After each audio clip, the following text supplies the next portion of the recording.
ইরানের সর্বোচ্চ ধর্মীয় নেতা আয়াতুল্লাহ আলী খামেনি যুক্তরাষ্ট্র ও ইসরায়েলের যৌথ হামলায় নিহত হয়েছেন।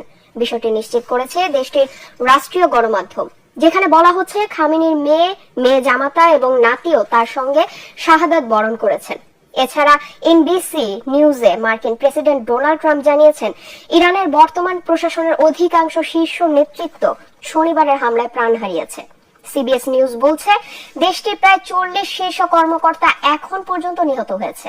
এদিকে সুপ্রিম লিডারের মৃত্যুতে 40 দিনের রাষ্ট্রীয় শোক ঘোষণা করেছে তেহরান বলে জানাচ্ছে বিবিসি।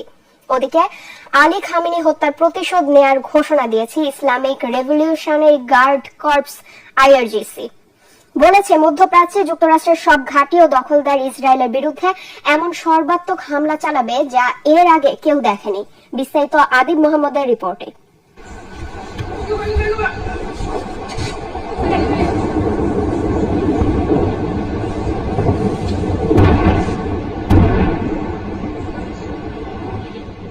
ইরানে রোববারের ভোরের আলো ফোটার সাথে সাথে প্রচন্ড বিস্ফোরণে কেঁপে উঠেছে রাজধানী তেহরান। শনিবার সকালের মতো এদিনও যুক্তরাষ্ট্র ও ইসরায়েলের ঝাঁকে ঝাঁকে যুদ্ধ বিমান হানা দিয়ে বিধ্বংসী বোমা ফেলে গেছে।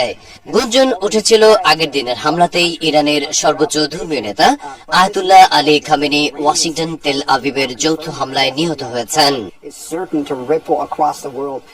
ইরানের সুপ্রিম ন্যাশনাল সিকিউরিটি কাউন্সিল এক বিবৃতি দিয়েছে, যা পড়া হয় দেশটির রাষ্ট্রীয় টিভিতে, যেখানে উপস্থাপককে কান্না জড়িত কণ্ঠে বলতে শোনা যায়, তাদের প্রাণপ্রিয় supreme leader Ayatollah Ali Khamenei আর নেই। নিজ কার্যালয়ে মেয়ের জামাতা এবং নাতি সহ শনিবার নিহত হয়েছেন তিনি। এর আগে সামাজিক মাধ্যমের এক বার্তায় খামেনি নিহত হওয়ার খবর দেন মার্কিন প্রেসিডেন্ট ডোনাল্ড ট্রাম্প। বলেন, ইতিহাসের জঘন্যতম এক ব্যক্তি মারা গেছে, তার মৃত্যুতে বিশ্ব অনেক বেশি নিরাপদ হয়েছে। আরেক ভিডিও বার্তায় ইসরায়েলি প্রধানমন্ত্রী বেঞ্জামিন নেতানিয়াহু খামেনির নিহত হওয়ার খবর দেন।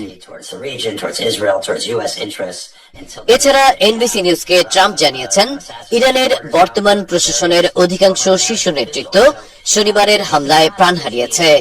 সিবিএস নিউজ বলছে, দেশটির প্রায় 40 শীর্ষ কর্মকর্তা এখন পর্যন্ত নিহত হয়েছেন।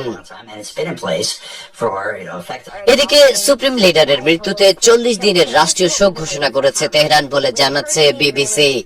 ওদিকে আলী খামেনি হত্যার প্রতিশোধ নেয়ার ঘোষণা দিয়েছে Islamic revolutionary guard corps IRGC. বলেছে, মধ্যপ্রাচ্যে যুক্তরাষ্ট্রের সব ঘাঁটি ও দখলদার ইসরায়েলের বিরুদ্ধে এমন সর্বাত্মক হামলা চালাবে যা এর আগে কেউ দেখেনি।